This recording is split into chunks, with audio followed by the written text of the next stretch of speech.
The Project. Kuwait. Learn. Live.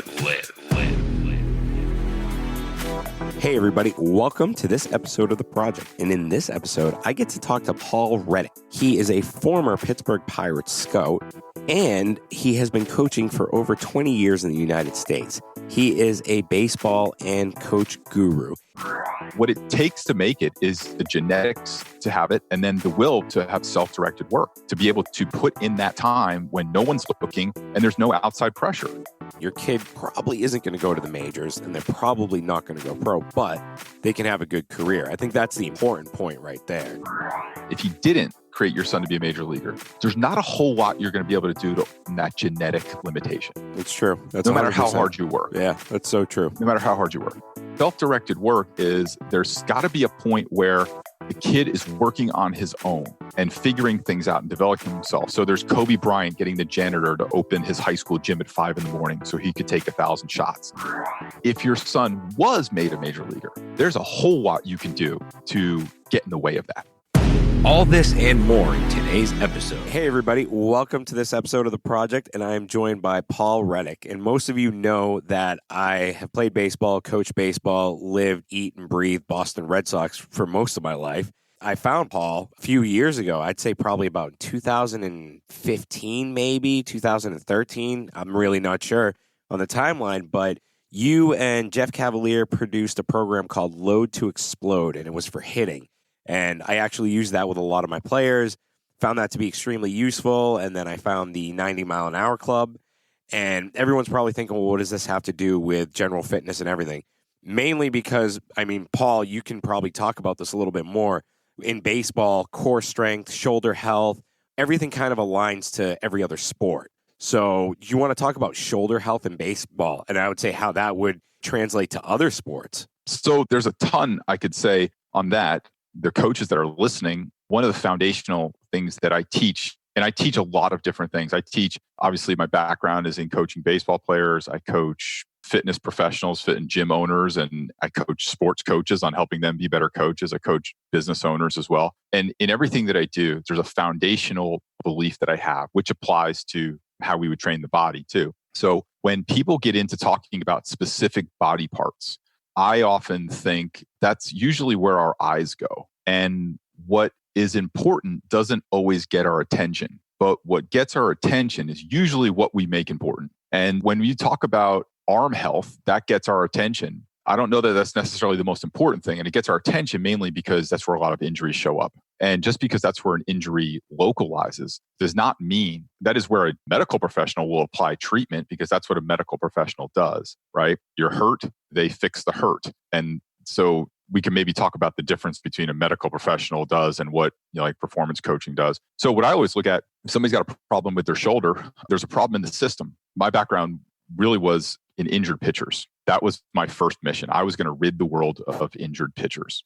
And I was a performance consultant with St. Barnabas Hospital, which is a huge medical outfit here on the East Coast in the United States, Health South, and I don't know, probably about a dozen other physical therapy and rehab places. And I worked hands-on with about 600 injured pitchers. So from that, what I often found was that an injury that a pitcher had, or anyone had, like it's where the injury localized, but the problem somewhere else in the body. If you look at video of injured pitchers performing, you'll find a lot of commonalities in how they move. And so I look at it as a system-wide problem. And I don't know how far you want me to go with this first question, but I can certainly go. It's tell me. It's fine. We get a lot of trainers and a lot of physiotherapists that listen to the show, and a lot of athletes that complain of shoulder injuries, elbow injuries. And in all honesty, I always tell people, look, you look at a baseball player. Most pitchers injure their shoulder or their bicep or their forearm at some point in their career. And they usually have the best rehab methods, honesty, compared to soccer players. What can they tell you about hurting your shoulder? Have a flamed up brachialis and how to bring the swelling down. You know what I mean? So, right. So you can keep going with this. It's definitely useful. I'm not gonna stop you, man. So look at it like this. I always use the analogy of we're going to build a building, and our athlete is a building. Even if you are the athlete, you are a building. So step one in building a building, if you and I were to go purchase land, we would have someone assess that land. We would assess it for, is there water running through this? Is there swamp? Is the ground too hard? Is it too soft? Is there sinkholes in it, right? We would want to assess the land. So step one is to have fertile ground that you can build on. And as coaches, we are not equipped. And this, Bob, goes for anything. Goes for whether you're running a business or anything like that. You need fertile ground in whatever you're going to do. We're not qualified usually to assess that. So the first step is in assessing fertile ground is a physical therapist. Physical therapist who can do an assessment on you, top to bottom, inside out, left to right, front to back, and they tell you where you're strong, tell you where you're weak, tell you where maybe you're tweaked, maybe where you have a low-level injury, or maybe where you're working around an injury. Athletes are great at doing that. Athletes are great at managing pain too. So athletes usually don't know how good they feel until they start becoming healthy. They're just so used to dealing with pain. And so from there, that is step one. I would not touch an athlete unless they've gone to a physical therapist. And I'll come back to the reason why for that. Because what we really want to do is you just want to pop the hood. You want to make sure that there's no restrictions of movement. There's no imbalances that would interfere in the instruction that we're trying to give. The second part in building a building is the architect. So that's me. That's you, right? We're coaches, right? Like I know how a pitching motion should go. You know how a squat, a deadlift, all these things, right? You know how they should work, the mechanics of how it should work and how it should function and what the result is. That's the architect. Now, the architect is vital, right? Because the architect has the vision. And the architect usually has the greatest relationship with the athlete, right? They're usually more connected to whatever the athlete's doing. The third person is the builder. And that's what I would call the strength coach. Now, the architect and the strength coach have to have a marriage. They have to work together. The architect is going to say, this is how it should work and this is what it should do. Now, he should go to the builder and say, now build me this. Build me an athlete that can do this and can do this many times. So in real simple formula, if I have a pitcher, you're going to go to the builder and say, here's what his mechanics should look like. Make sure that he's strong enough to pull off these mechanics. Now he's going to have to pull off those mechanics 120 times a game, every fifth day for 6 to 9 months. And he's always going to be asked to throw more. Every year of his career, he's going to be asked to throw more. Now, the other job of the architect is he has to also give the strength coach an idea of saying, this is what he's going to be doing this year, next year, and the year after. So a kid who picks up a baseball at 8 years old today is going to throw about 8. If he follows the pitch count, the limits, the recommendations to the letter, will throw 18,000 pitches. The architect and the strength coach working together. That's what we're building this kid for. We obviously want to maximize short-term success, which is becoming increasingly more important. So we're not only preparing him for the 120 pitches every fifth day for 6 to 9 months for this year, but we're preparing him for the long haul, which is the 18,000 pitches that we want him to throw effectively and safely. Now, the fourth part is once the building's built, you need a building manager. And the building manager is make sure that the grounds are kept up, that the pipes are not leaking, and that the bathrooms are cleaned, and that the maintenance is done on it. And so the building we've put all this time into now is kept up. And the building manager is your game coach. And that's a tougher relationship. The first 3 are a lot easier. The first 3 are super easy.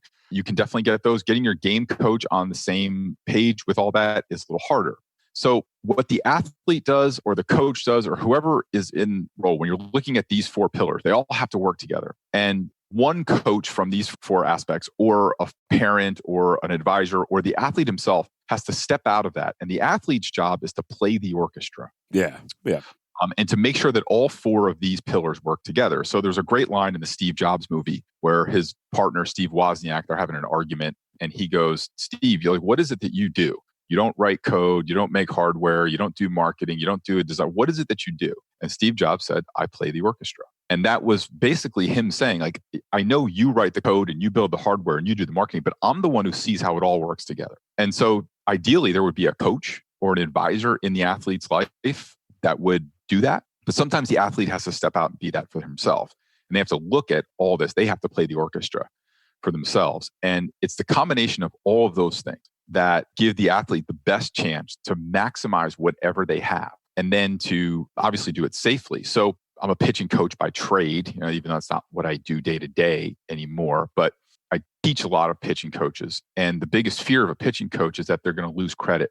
Yeah.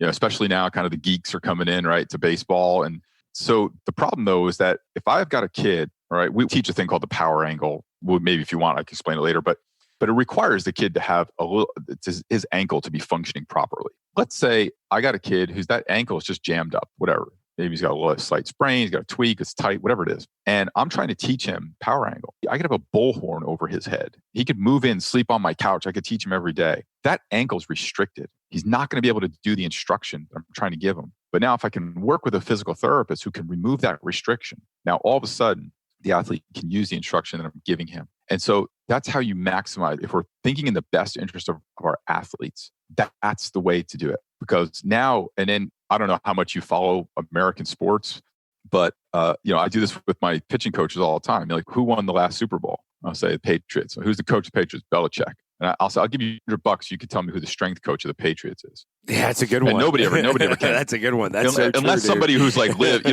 unless someone really knows them, nobody knows. Well, who's the physical therapist? Nobody knows. Who's the team doctor? Nobody knows. But I'll tell you who does know. Bill Belichick knows. Yeah. And Bill Belichick knows that those guys are as valuable to that team than any of his coordinators, defensive or offensive coordinators. So go back to your question. When somebody has shoulder health, I don't look at shoulder health. I think a lot of times the shoulder is what gets our attention, but what gets our attention is not always important. And I think the shoulder usually takes the brunt of a lot of bad preparation, restrictions in movement, bad physical preparation, strength conditioning, and poor mechanics.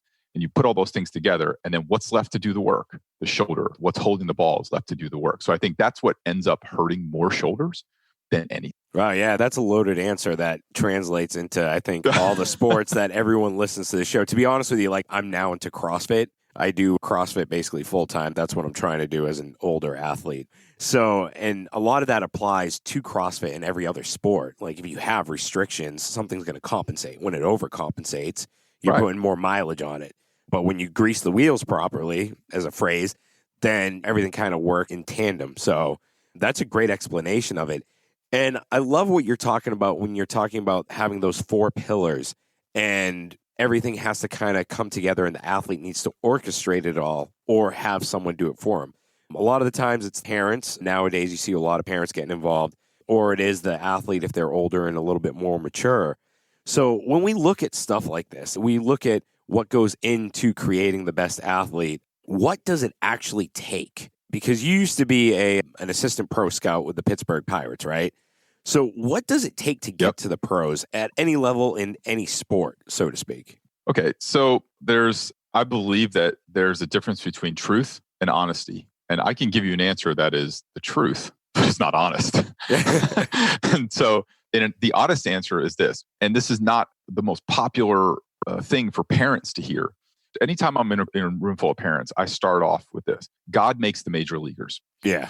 And if your son, now whatever you believe, whatever faith back you believe in, right? I'm just using God as a creator. Yeah, no, that's fine. But whatever the faith you believe in. But God creates the major leaguers. And if he created your son a major leaguer, or if he didn't create your son to be a major leaguer, there's not a whole lot you're going to be able to do to that genetic limitation. That's true. That's no matter 100%. how hard you work. Yeah, that's so true. No matter how hard you work. Now, if your son was made a major leaguer, there's a whole lot you can do to get in the way of that.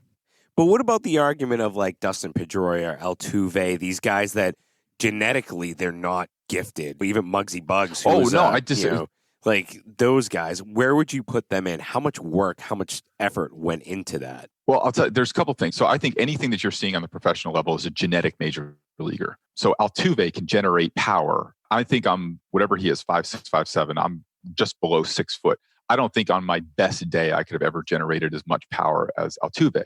So Altuve, Dustin Pedroia, Tim Lincecum, all those guys, they're genetic major leaguers in smaller bodies. That's all it is.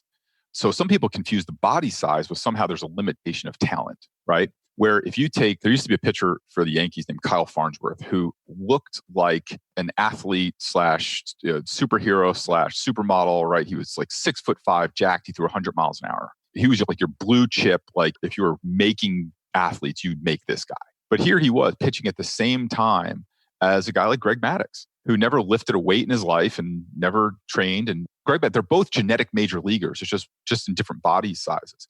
So when it comes to hard work, probably the best story I could tell about hard work is every year when I was coaching pitchers year round, we used to have a special event where we would bring in like a college coach.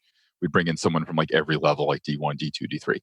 And one year we brought in Fred Hill from Rutgers University, who just recently passed away. But he said, how many parents, and this was all parents and players, at this event. He said, how many of you parents think it's important that your kids work hard? And all the hands go up.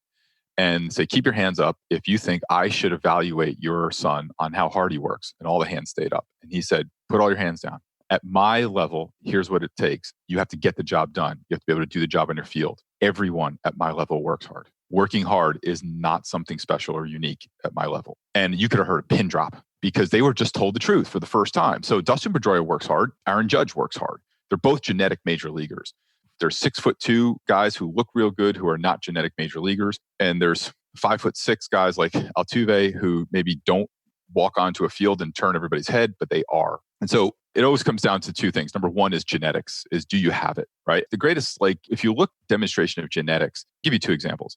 LeBron James has a brother. Okay. And if you Google LeBron James's brother, you'd think you're looking at LeBron James. I mean, he looks just like LeBron James. And when I tell most people LeBron James have a brother, they don't know he has a brother. And so genetically, same mix up.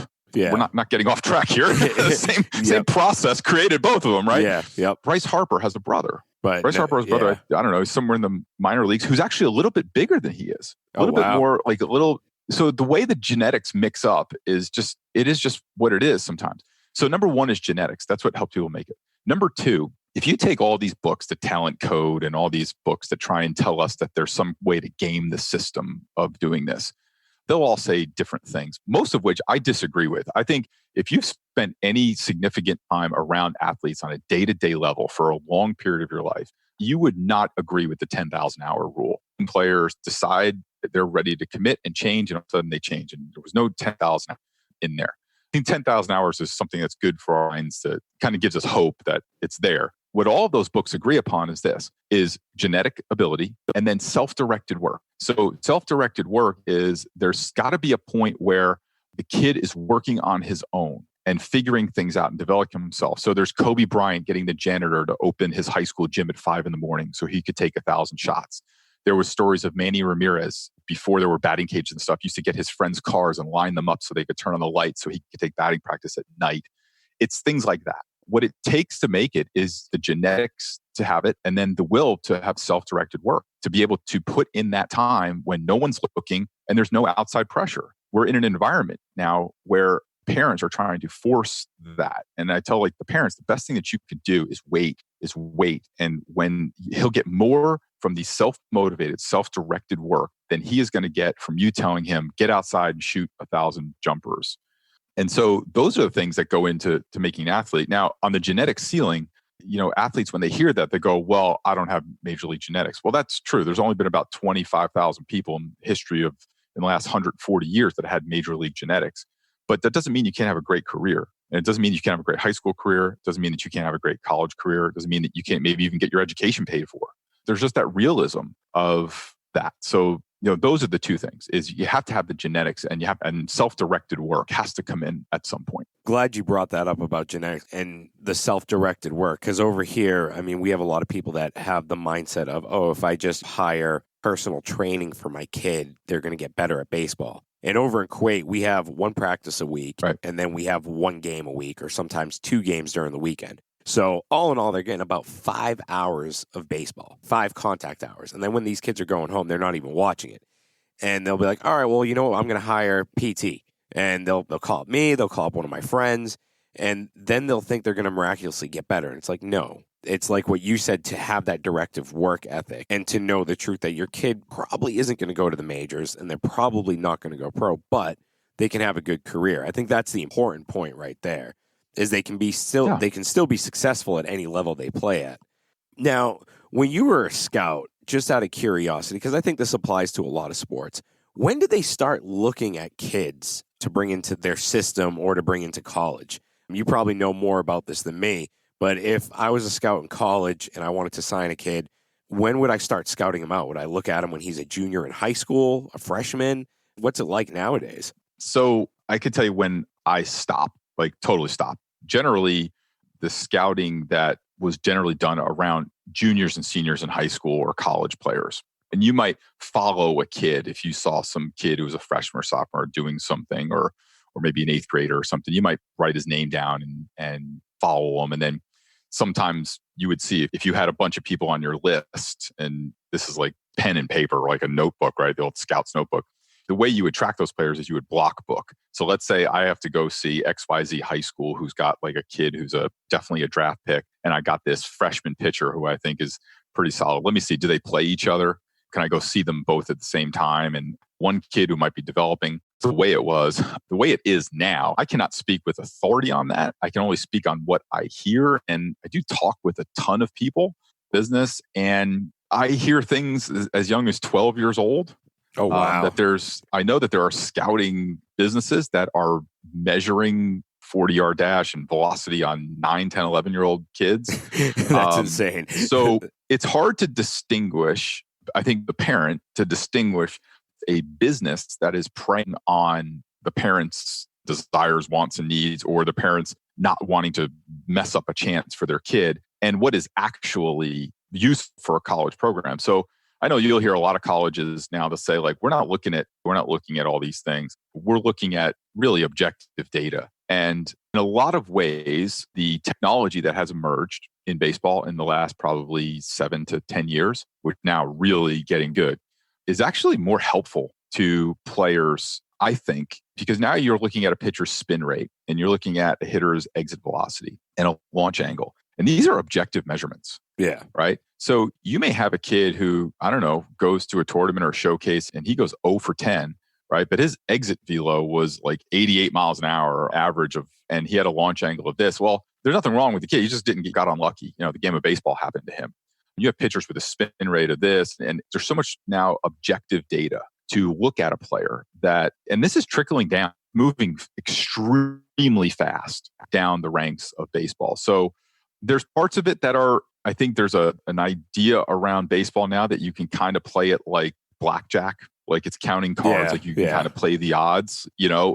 Somebody made that argument in a thing I was listening to. And the only problem with that is that there's 52 cards in a deck, or however many are in a deck, right? So you can count into that because there is a limitation to it. But in baseball, however, in a blackjack, there's 52 possibilities. In baseball, there's infinite possibilities, right? Of playing the odds is great and stuff like that. But I think at some point, there will be a stop to that technology that is only useful to a certain point. And then you're still going to have to, technology is not going to help get a guy who's anxious or nervous back onto the field. It's not going to get a guy to work hard. It's not going to get a guy who maybe should be competing at a different level to do that. It's always going to take a human inspiring another human to do that. But with scouting, I see that is really where it's going. So now there's good and bad with that. I think it's good because I think some players that maybe would have gotten missed before get a chance. But I also think that sometimes people are just looking at that numbers and not looking at the player, not looking at the guy. So there are intangibles. There are things that go into a locker room and go into a team that hopefully, all these things go in waves, right? What'll happen is the technology will become so dominant that, you'll have a clubhouse of guys that don't even look up from their locker room and don't talk. Then I have to swing back on the other side to kind of bring in some people to get those intangibles and get the team together to play together. Because it's not just a bunch of statistics and numbers and measurements playing against another group of statistics, numbers, and measurements. It's people playing against people. Yeah. No, that's understandable. What's your perspective on, I'm just curious here because I talk about it with my buddies here all the time. And we've all coached for a long time. I grew up around the game, and my buddy Tad, he grew up around the game too. And it's so different now. Back when we were kids and we had like Senior Babe Ruth, there was Legion Baseball, there were only a handful of things. And now it's all these different travel teams and this and that and showcases. And it's almost turned into a business. It's almost turned into a cash cow for a lot of people. So how is that from your perspective, talking about it or looking at that? Yeah, I have some strong and certainly voiced feelings on it. We do a podcast, we're in the middle of we ended this season last year. We've done 2 seasons of a podcast called Baseball Dad's Podcast. So I have a lot of opinions on it. Yeah, I've listened to it. I've listened to Baseball awesome. Dads. Cool. So the problem with it is this: there's always 2 tracks of development for players. And this is where I think long-term baseball is going to really suffer. I think it is already starting to trickle up that way.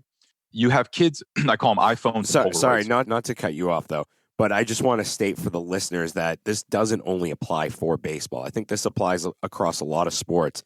And if you look at baseball, baseball has kind of been the pioneer when it comes to sabermetrics.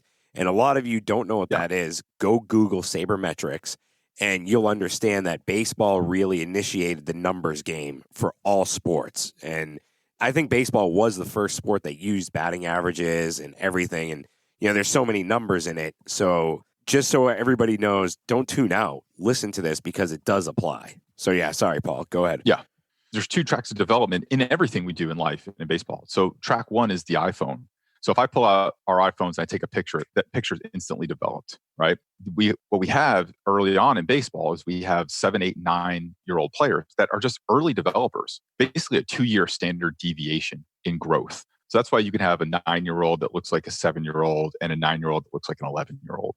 So what happens is a lot of the iPhone players, quote unquote iPhone players, they get scooped up by underqualified and incompetent coaches, and mostly to win fake rings and plastic trophies. And they're not better players. They're just early developed. They're just developed faster. The deviation, the standard deviation is just moving in their favor. So you have players that are just early developing players. They're just bigger, faster, stronger than the other kids. Now, we'll come back to them in a second because it causes a problem. Then you have the late developers, which I would call the Polaroids, right? Where you Polaroid picture, for those who don't know, is you just have to take a picture and then put it down and wait for it to develop for about a half hour.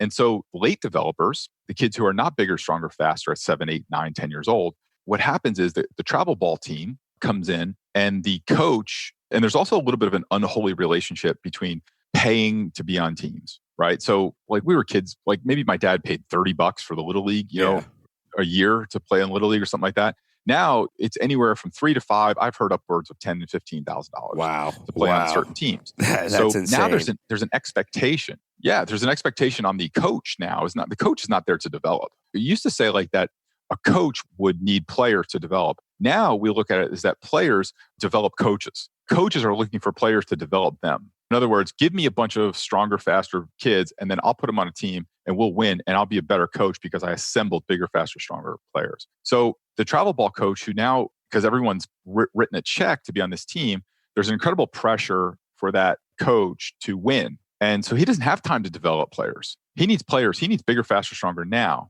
So now he's saying to the 9-year-old kid who's a Polaroid, saying, you know, you're a good kid and I like you, but I've got to win 6 tournaments this year. I just don't have time. I don't have a roster spot to develop you. And so what happens is the late developing kid lacks competitive opportunities because they end up playing in local rec leagues, stuff like that, which are diminishing. Yeah. But now the early developing kid, he has plenty of competitive experience, but he doesn't develop the skills of the game. And so what happens is now we're seeing at 13 and 14, we're seeing a lot of early developing kids that are underskilled and burned out.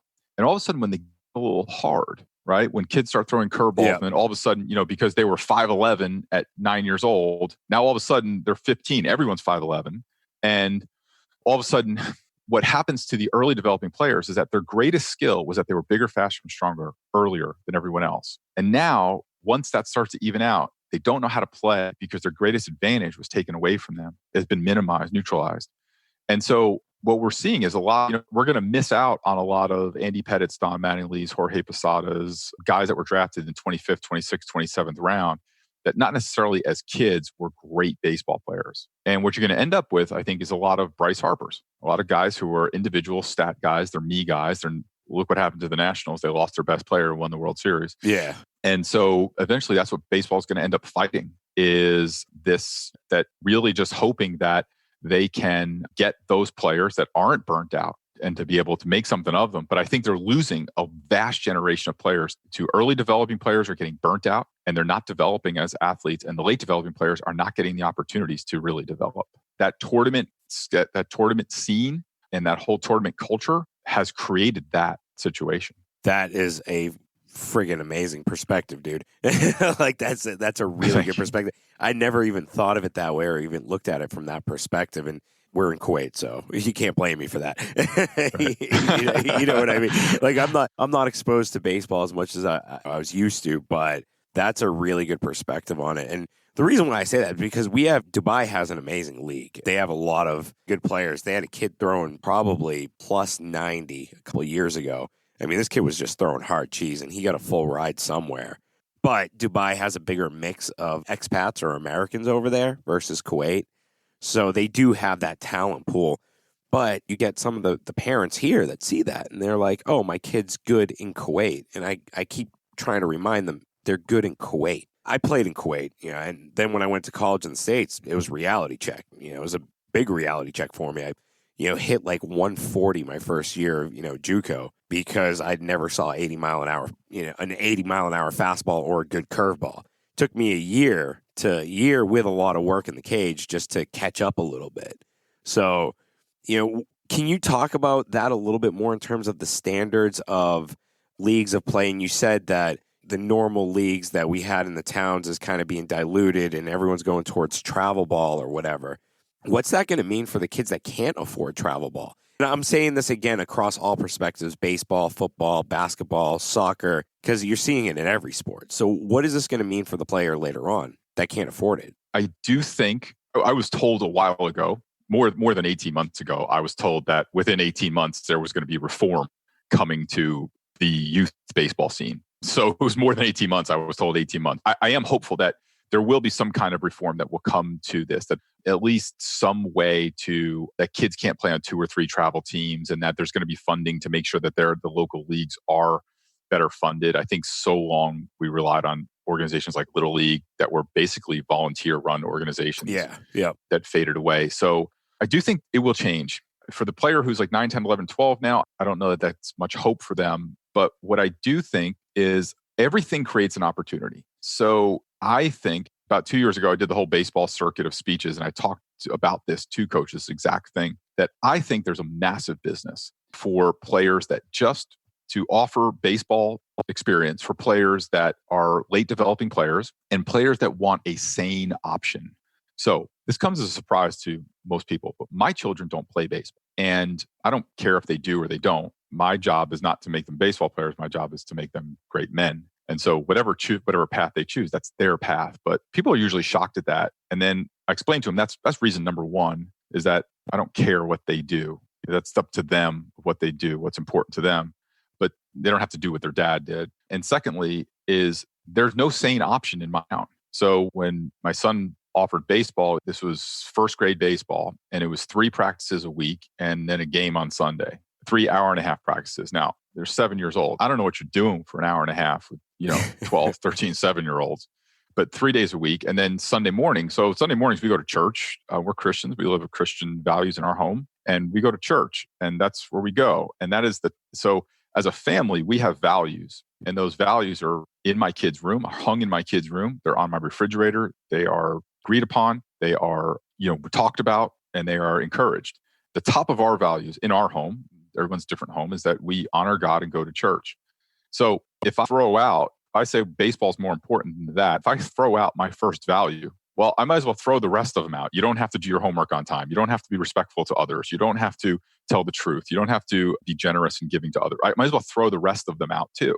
So I'm in the sane option. If there were a sane opportunity for my children to play baseball, they would probably be in it. But there's not. There's just not one. And I thought for about 7 seconds about creating one, then I thought against it. But the other problem is that I want my kids to be in swimming and karate and tennis and doing a vast array of other things. Well, 3 practices a week and in the first grade doesn't give me a lot of time. And so Mrs. Reddick, baseball, before it even got to Mr. Reddick.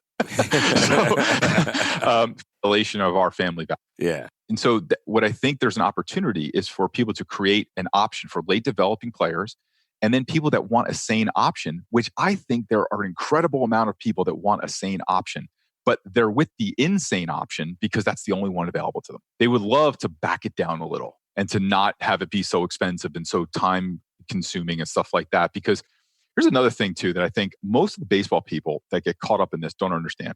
Let's say you're a family of 3 kids, right? The commitment to travel baseball is massive. Yeah. And what happens with kids is that every year it gets a little bit more, the time, the money gets a little bit more, and the intensity goes up. And so when the kid plays, he's 8, 9, 10, he doesn't know, right? He's a kid, right? But 10, 11, they start thinking, this is a little harder this year than it was last year. And then 12, this is a lot harder than it was last year. And I'm putting in more time. Then all of a sudden, like the kid turns 13 or 14, and I get calls from dads all week long. They're saying, all he wanted to do was play baseball. And now all of a sudden he wants to go to the mall with his friends and like something about girls. And I'm like, okay, Mother Nature. That's testosterone. That's lots of luck with that one. But here's the problem is that it's not that the kid doesn't love baseball anymore. Is that doesn't love it that much. As much as he wants to be a kid and do other things. And what happened, it will create this ongoing thing that makes it so hard to do and be anything else other than a baseball player. And what baseball coaches really miss, I think, in the creation of this is that when so you got that family of 3 kids, when that older kid is 12 and the others are 10 or 8 or whatever, and all of a sudden the commitment is to this travel baseball, which is all over the place. You're doing 2 things. You're separating the family in a lot of ways. Never a good thing. And then all of a sudden I get a lot of dads who are calling me up saying, we wanted to go to Disney World this year. And the coach is telling us that if we're not at the tournament, we had our Disney vacation booked for this time, and I don't know what to do. I say, tell the coach. I can't say it on your family podcast, but tell the coach to go to Disney World. Take your kids to go to Disney World. Yeah, you can say anything you want on this podcast. By the way, tell the coach to go screw. Tell the coach to go screw and go to Disney World. All right, but here's what happens, and this is very real for a lot of families. Is now all of a sudden the 12 kid, his activity is now depriving the 10 and the 8-year-old siblings of their natural kind of going and doing things, because there's such a time commitment. And when you start canceling family vacations to do youth athletics, I think that's gone to a pretty bad spot. Yeah, no, I mean, that gets pretty deep. I mean, I'd love to stay on this topic, but I want to switch gears a little bit just so we could get into some of the strength stuff. You talk a lot, or actually you had it a lot in Load to Explode, about the core and how important the core was and activation exercises. And you also have kettlebells for baseball. So you've got you've got a deep fitness background also. And how would you say that translates to other sports in terms of the core? Can you talk about the core for not only baseball, but the other sports that are, that are mainstream, like soccer and basketball, and even I would say CrossFit to that extent, because there's a lot of Olympic weightlifting and there's a lot going on there. So your many years of experience, you've seen the fitness industry develop, and the word core has been used so much. So can you talk about that a little bit? Again, these words are buzzwords, right? Like core is a great buzzword because people associate core with 6-pack abs, and then they associate 6-pack abs with so many other things. The way I look at developing an athlete, and I'm just going to preface this by saying I'm in no way an expert on strength conditioning, but I know what my limitations are. And I would say to anyone who's listening is that there are tons of experts. And so I do work with people, like we work with Jeff Cavalier, and in Kettlebells with Baseball, we worked with guy's one of my best friends. I call him my uncle, Uncle Mike.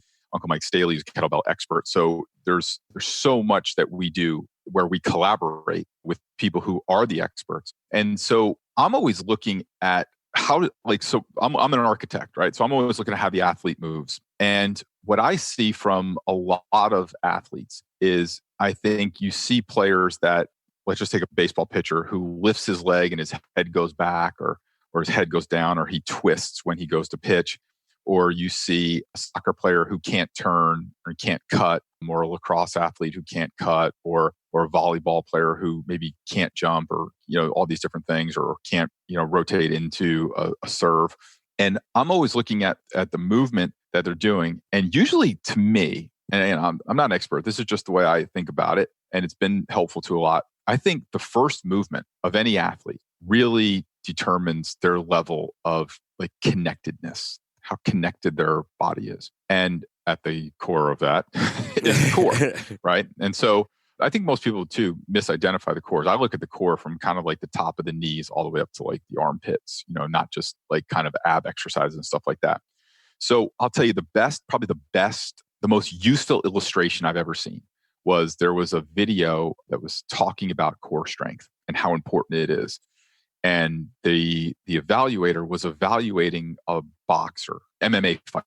This MMA fighter kept getting knocked out, and he was good. Like, there was no reason why. I mean, if you saw this, you'd be like, who are the people knocking this guy out? Like, he was just getting he was getting himself in bad spots in fights. And so what they realized was that when he lifted his leg to kick, he arched his upper body back a little bit too much. And that left like his jaw open, like susceptible to being hit. And I don't know much about fighting, but I know you hit the guy in the right spot and he can go down. And so that's what was happening. And so what they figured out was this guy looked like Adonis, right? He could be on a cover of Men's Health, but he had an inefficiency in his core that when he lifted, he didn't have to sustain the height of his kick, and that altered his head, and that left him open, being susceptible to a knockout punch. And to me, I thought that was the most fascinating look at just how important all this stuff ties together. That to me is also what we talked about earlier. That is the coach,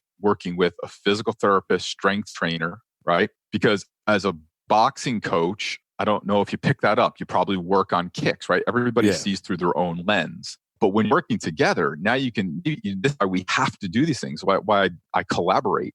Because, for years I've called, Jeff, who's a friend of mine, say, I can't figure this out. Help me figure this out. Or a lot of the people that I know, I coach about 50 fitness entrepreneurs. So a little bit of access there to them. They can see things that we as coaches just can't see. I can tell you another one too, so I don't know if Joe DeFranco, Jim Smith. Yes. Yeah. I follow Joe DeFranco. Yep. So they're two great friends of mine. And so Jim Smith, probably my best friend. And there was a guy doing a squat, and like where you clean it and squat. I don't know the exact name of the exercise, but it was kind of a CrossFit type movement. Yeah, clean. Yeah, it would be clean. Yeah. And so guy's foot would shift when he lifted. Every time his foot, it would shift. And basically, if you looked at like Jim, who's like, genius, looking at it, he's like, no, this is not like a problem with his upper body strength. His upper body strength is fine because he's yanking this whole thing up basically with his upper body strength. And he was like, the guy he's not connected. He's like not hooked up here. And in baseball, the way we would describe that was to me, what was important about that was kind of the merging of like moving weight is moving weight. Yeah. Whether you're moving a barbell or a baseball. Baseball's a 5-ounce weight. It's a weight. So we say with a pitcher that doesn't have pitchers. Let's say we're using like an analogy of voltage. Let's say a pitcher's got 100 volts of energy in his lower body, 100 volts in his upper body, but his core is 75 volts. Well, that 100 volts that's coming up through that kinetic chain can't pass 100 volts through a 75 volt converter. Yeah. And so that, to me, watching Jim break down that lift of saying he's shifting that foot so he can get leverage because he doesn't have the core, his core strength is not able to transfer that energy up. So he's just moving his leg to gain a leverage position. And like, that was just fascinating to me. And you should have him on your show. Brilliant.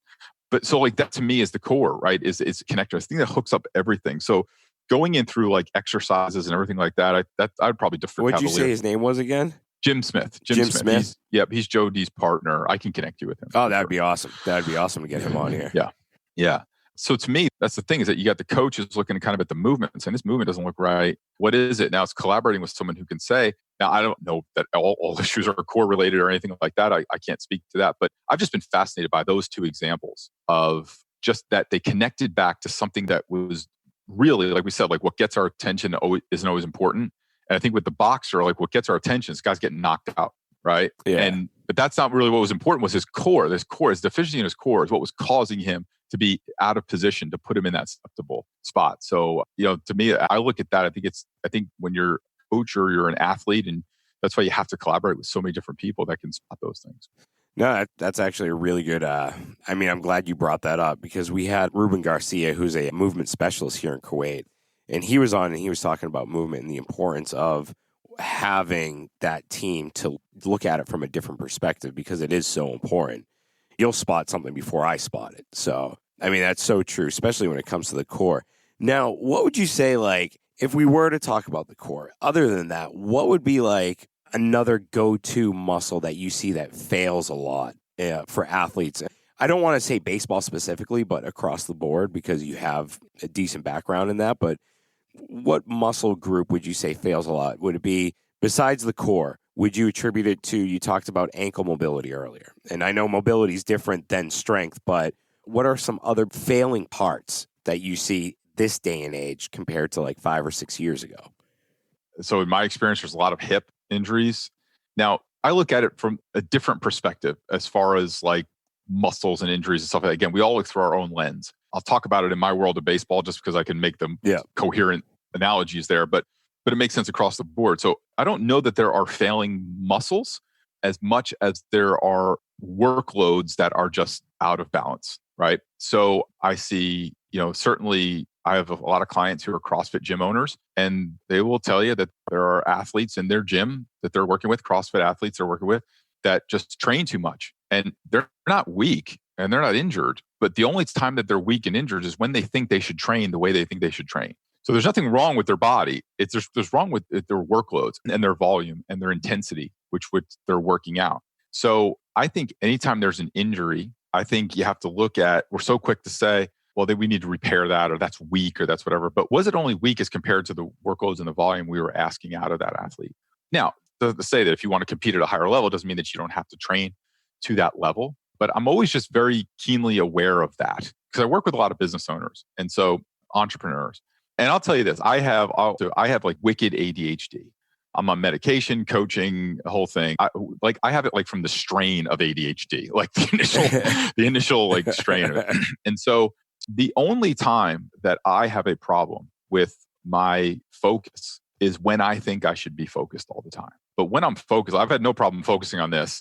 I have no problem focusing on certain things. But it's when I have this idea that I should be focused all the time is when I struggle with focus. When I accept the idea that I shouldn't be focused all the time, kind of very freeing. So for an athlete to think, should you be able to train high intensity every day?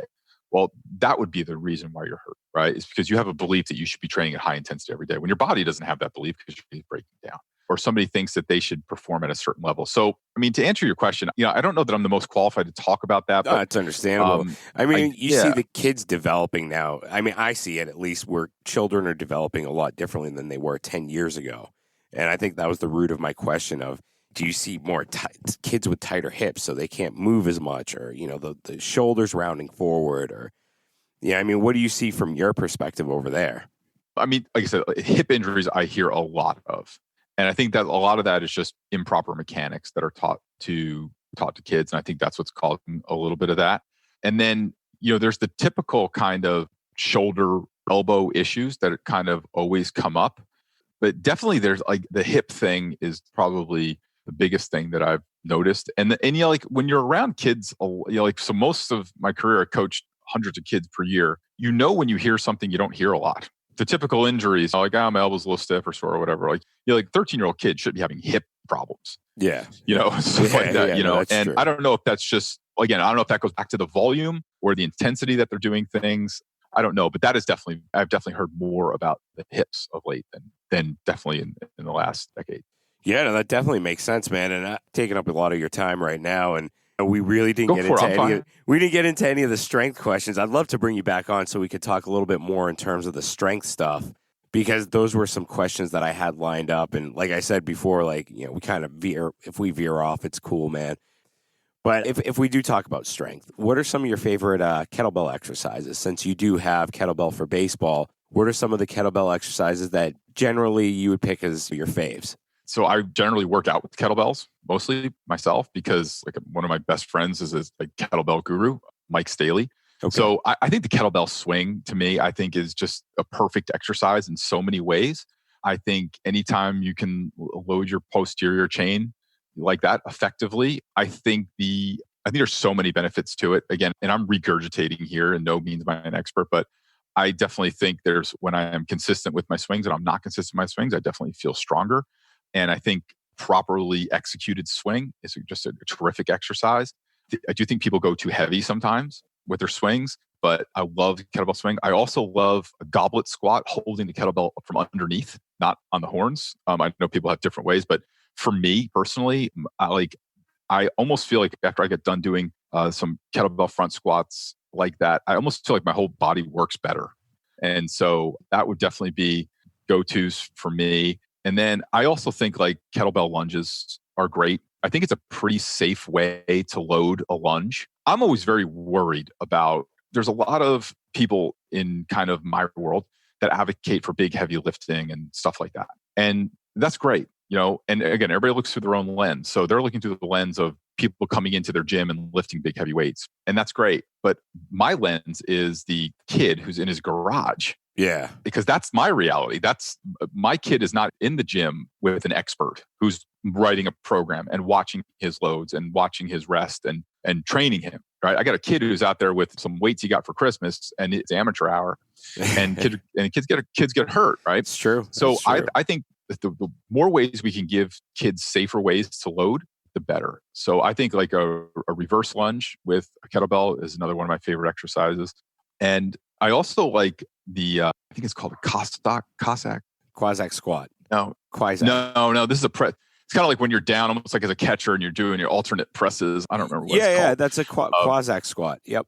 Okay. Yeah, it's Did that like, one. So it's those are kind my of like personal. you go down to one side and straighten out the other leg, heel on the ground, toes pointed up. Yep. Yeah. Yes, I like that one. I think that for me is a really beneficial exercise. And then, we had Dan John come and speak to our business group which was like, I had two of my dream come trues in 1 year. I met Dan John and Steve Cotter in the same year, which was pretty cool. And Steve Cotter, who wrote Rise of Superman? No, Steve Cotter, who's the kettlebell expert. All right. Yeah. Wrong guy. Yeah, Steve Cotter. You should look him up. I mean, if you want to talk about a freak of nature, he is a freak of nature. I mean, he's just flipping and catching 28 kettlebells, just flipping them up in the air and catching them like as if, he is an absolute freak of nature. So I love also farmer walks. I love carries. Yeah. I think they're just great. So sometimes a great mix up for me and is just doing like walks and carries, with overhead and then racked and then holding it down by my side. So those are my favorite kettlebell exercises. I mean, there's definitely a lot you can do with kettlebells. I mean, my go-to is, and I do this for my warm-ups, is usually a windmill. I love it. I think it's like one of the best warm-ups I have. So, all right, I'm going to switch gears again a little bit, and let's go into rotational movement. You have load to explode, and there's a lot of rotational movement in baseball, and a lot of my training or a lot of my strength training when I was in baseball season was, throwing a med ball and rotating the hips and doing wood chops with like a band or something.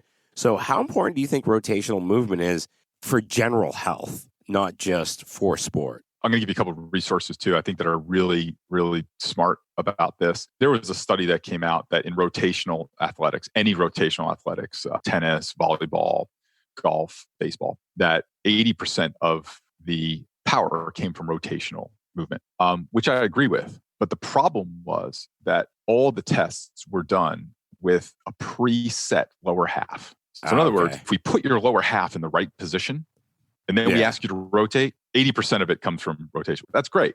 That's assuming we can get to that optimal position, right? So that's a tennis player who maybe can't get his feet right, or a golfer who's his feet are out of position, or weak, or a baseball pitcher or hitter that can't get his foot down into the right position. So all of that, I think, is important. I would probably defer everything that I would say about rotation to a guy that I don't know, but I've been following and I use a lot of his products. His name is David Weck, and he invented the Bosu ball. Okay. And he has a couple products that would really be helpful to your athletes. He's got this, it's called RMT rope, which is basically trains using your lats and getting into a rotation of figure eight motion of rotation. And he's got these they're not weights, but they're kind of like shakers that are like designed for your hand. But he's fun. I mean, he's a lot of fun. He's definitely a character, but he's also brilliant. I would probably defer most of that to watching him. He has a real interest in baseball. And he's got these clubs and I work out with all this stuff. He's got these clubs called the RMT Club, so to me, I think when you're looking at like rotation, if you're just like training an athlete with rotation, I would say that you definitely want to be doing in multi-planes. You want to be doing it in multi-directions. And then you want to make sure that you're training both sides equally. I think that is a huge, if you tell the kids, you give him a medicine ball, tell him to throw it against the wall, he's going to throw it against the wall like his dominant way. So I think in any of those movements, it definitely has to be multi-plane, multi-directional. I also think too that all of your rotational work should be done on your feet. I think especially for an athlete, I think when we get down on the ground and do too much stuff, I think we kind of we separate and disconnect that transfer of energy through the kinetic chain. So I think all of that should be done on your feet. But you should check out David Weck. Check out his Instagram. It's if at the very least, it is super entertaining. No, I definitely will. And everyone's going to crucify me because you came on and you're a fan of the Bosu ball. And I shit on the Bosu ball all the time. I hate it. But I don't use the Bosu ball. I don't use the Bosu ball. I mean, I'm very honest, and all the guys that listen to the podcast that know me, they're probably gonna be like, "Oh, see, you had someone say that the Bosu ball is actually useful," and I'm like, "Damn it!" Well, I don't use it. I can't really speak to I don't use the Bosu ball myself, so I can't speak. He just invented it, so that was just. But the stuff he has now, I think, is really, really helpful. Oh, that's awesome. Like, I'm definitely going to check him out. Like, I've been writing a bunch of names down as you've been speaking, just to kind of like follow up on some of these guys later on. They'll probably be in the show notes also. Dude, thank you very much. And what we've been doing lately is we kind of do like a little rapid fire segment towards the end. They're just kind of quick, goofy questions, first thing that pops into your head. All right. So if you could explore space or the ocean, which one? Oh, the ocean. I was in the Coast Guard Auxiliary 4 years. I'll go into the ocean. All right. Deadlift or squat, and why? And you can only do it for the rest of your life. Deadlift because you get to drop it. and it's cool. All right, that's cool. There's nothing like that sound when you got it and then you let it go and there's a certain amount of weight that hits the ground. It's just right. Yeah. No, understandable. Bands or dumbbells? Oh, bands. Bands. All right. Bands. I like bands. Yeah. What about kettlebell or dumbbells? Kettlebell. Kettlebell. All right. If you had to play one sport for the rest of your life and it can't be baseball, American football, or hockey or basketball, what sport would you play? Tennis. Ooh, that's a good one. Tennis is my absolute favorite sport to play. That's a good one. That was a quick answer on tennis, man. I got to give you credit. Most people would have I probably played tennis because I played tennis. But I had a friend who was a professional tennis player and introduced me to the game when I was like 22. And like as far as like I would definitely tennis is my favorite sport to play. It just to me, I feel like it uses all the things that I learned in baseball at like a faster pace. Okay. Yep. Vegan or carnivore for the rest of your life? So that's an easy question because right now I am into month 2 of the carnivore diet. Oh, so the only thing I eat are beef, salt, and water. And we go down a long rabbit hole with this one, but I have had some pretty crazy results carnivore diet over the last like 40 days. I'm interested right now. So what results have you seen? Like I've wanted to try it, but I don't have the guts to do it. So like, what have you seen? Yeah. So I do another podcast with former clients, a guy named Ryan Muncie. We do a podcast called Going 567, which is just kind of conversations that we record. And so he did the carnivore diet. And so I just did it. I had done vegan for 30 days and I felt fine. It was okay. And I was like, let me go the other way. Let me see how that works. And so I didn't need to really lose weight. I didn't feel that wasn't like a goal of mine, but I've lost 8 pounds in that first 40 days. And I have no desire for any kind of junk food whatsoever. So we're now in Christmas season here. My wife is baking dozens and dozens of cookies. That's her thing, is to give out cookies to our neighbors and friends and stuff like that. And I've had 2 cookies, mainly because I was just in the wrong moment, wrong time, just hungry. Yeah. But even on Thanksgiving, I had some stuffing and stuff like that, but I didn't have nearly the meal. Like I'd probably have about 30% of the meal that I normally would have. I have no desire for ice cream, junk food, or anything. And it's very, very weird. It's weird to say, like when I was doing vegan, I would have licked a pack of raw bacon. Like I would have, like I was desiring any of that.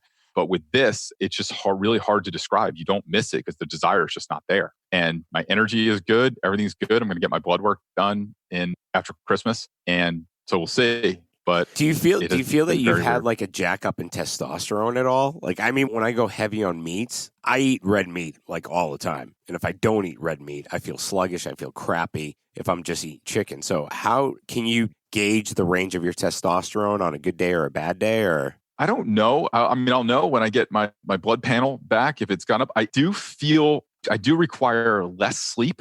I do have more motivation to work out. So those are usually signs of more motivation and activity to do that. Usually signs of testosterone going up. But yeah, I've tried all kinds of different diets. I've never had something quite like this.